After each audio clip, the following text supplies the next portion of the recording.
नमस्कार, मेरा नाम डॉक्टर जैस्मिन है और मैं आयुर्वेदिक कंसल्टेंट हूँ और आज मैं आप सभी को आर्थराइटिस यानी गठिए के बारे में बताऊँगी। आर्थराइटिस एक बहुत ही कॉमन प्रॉब्लम हो गई आजकल। लोग सोचते हैं कि ये तो सिर्फ बुज़ुर्गों की बीमारी है, ये सिर्फ ओल्ड एज में जाके होता है, बट ऐसा नहीं है। आर्थराइटिस 100 तरह का होता है और जो उनमें से सबसे कॉमन है वो है ऑस्टियोआर्थराइटिस यानी संधिवात, रूमेटॉइड आर्थराइटिस यानी आमवात, गाउटी आर्थराइटिस एंड सोराइटिक आर्थराइटिस।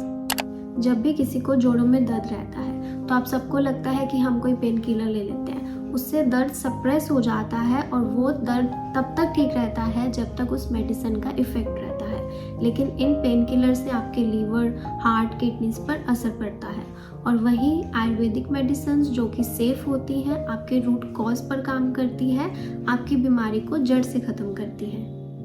तो इसलिए आपको सबसे पहले ये जानना होगा कि आपको जोड़ों में दर्द किस कारण है और आपको कौन सा टाइप का आर्थराइटिस है। इसलिए अब मैं आपको एक एक करके आर्थराइटिस की टाइप्स बताऊंगी। सबसे पहले ऑस्टियोआर्थराइटिस या संधिवात। ये एज से रिलेटेड प्रॉब्लम है, यानी ये 40 to 50 ईयर्स की एज में स्टार्ट हो जाता है और सबसे ज़्यादा फीमेल्स को इफ़ेक्ट करता है। ये एक डीजनरेटिव कंडीशन होती है और ये बड़े जॉइंट्स को इफ़ेक्ट करती है, जैसे नी जॉइंट हो गया, हिप जॉइंट हो गया। सबसे ज़्यादा प्रॉब्लम नी जॉइंट में देखने को मिलती है क्योंकि knee joint weight bearing joint है, यानी पूरी बॉडी का वज़न आपके घुटनों पर आता है और अगर आपका वेट ज़्यादा होगा तो घुटनों में डीजनरेशन स्टार्ट हो जाएगी, घुटने घिसने लग जाएंगे और एक टाइम ऐसा आ जाएगा कि डॉक्टर्स आपको नी रिप्लेसमेंट के लिए क्या देंगे। जो आपका नी जॉइंट होता है उसमें कार्टिलेज होता है, साइनोवियल फ्लूइड होता है जो कि ग्रीस का काम करता है और इससे आपके जॉइंट में मूवमेंट बनी रहती है और कोई फ्रिक्शन नहीं होता है। लेकिन विद एज, जैसे जैसे आपकी एज बढ़ती रहती है, ये कार्टिलेज डीजनरेट हो जाता है, साइनोवियल फ्लूइड कम हो जाता है, घुटनों की जो मूवमेंट्स है जैसे एक्सटेंशन, फ्लेक्शन, वो करने में दिक्कत आती है, घुटनों में पेन रहता है, घुटने घिसने शुरू हो जाते हैं, वहाँ स्वेलिंग भी आ जाती है और आपको सीढ़ियाँ चढ़ने में, उतरने में दिक्कत आती है और घुटनों से आवाज़ें भी आने लगती हैं। ये एक डीजनरेटिव कंडीशन है तो इसलिए इसमें रीजुविनेटिंग औषधियाँ दी जाती हैं जिससे आपकी बॉडी में रीजनरेशन होती है। इसके बाद रूमेटॉइड आर्थराइटिस या आमवात। अगर आपके हाथ और पैरों के जॉइंट्स में यानी स्मॉल जॉइंट्स में कोई दिक्कत है, पेन है, स्वेलिंग है, तो वो मोस्टली रूमेटॉइड आर्थराइटिस होता है और इसको आयुर्वेद में आमवात कहते हैं। ये एक ऑटो इम्यून डिजीज़ है, यानी जब आपकी बॉडी का इम्यून सिस्टम जो कि आपके इन्फेक्शन से लड़ता है वो ही अगर आपकी बॉडी को, टिश्यूज़ को या जॉइंट्स को नुकसान पहुंचाने लगे, उसको ऑटो इम्यून डिजीज़ कहते हैं।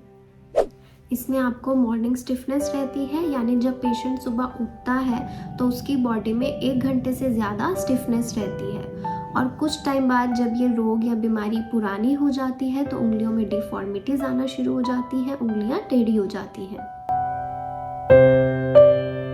इसके बाद है गाउटी आर्थराइटिस या गाउट। जो गठिया हमारे यूरिक एसिड के बढ़ने से होता है उसको गाउट कहते हैं। ये यूरिक एसिड क्या होता है? यूरिक एसिड एक केमिकल कंपाउंड है जो प्यूरिन मेटाबॉलिज्म का एंड प्रोडक्ट है, यानी जब हम प्यूरिन रिच फूड लेते हैं तो जब प्यूरिन हमारी बॉडी में टूटता है तो यूरिक एसिड एक वेस्ट प्रोडक्ट की फॉर्म में बनता है।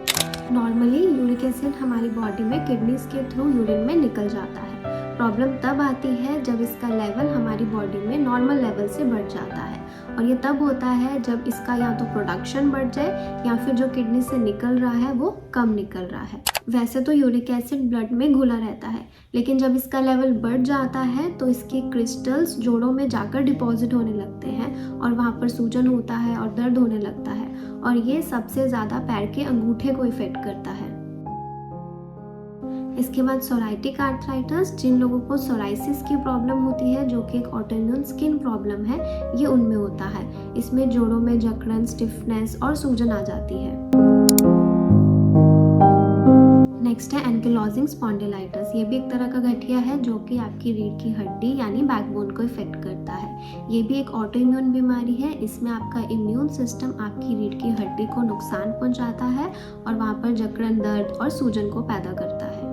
शुरुआत में तो सिर्फ कमर दर्द ही रहती है, लेकिन अगर इसे कंट्रोल नहीं किया जाएगा तो हड्डियां आपस में फ्यूज़ हो जाती है, उनमें जुड़ाव शुरू हो जाता है और बैकबोन की मूवमेंट रिस्ट्रिक्ट हो जाती है।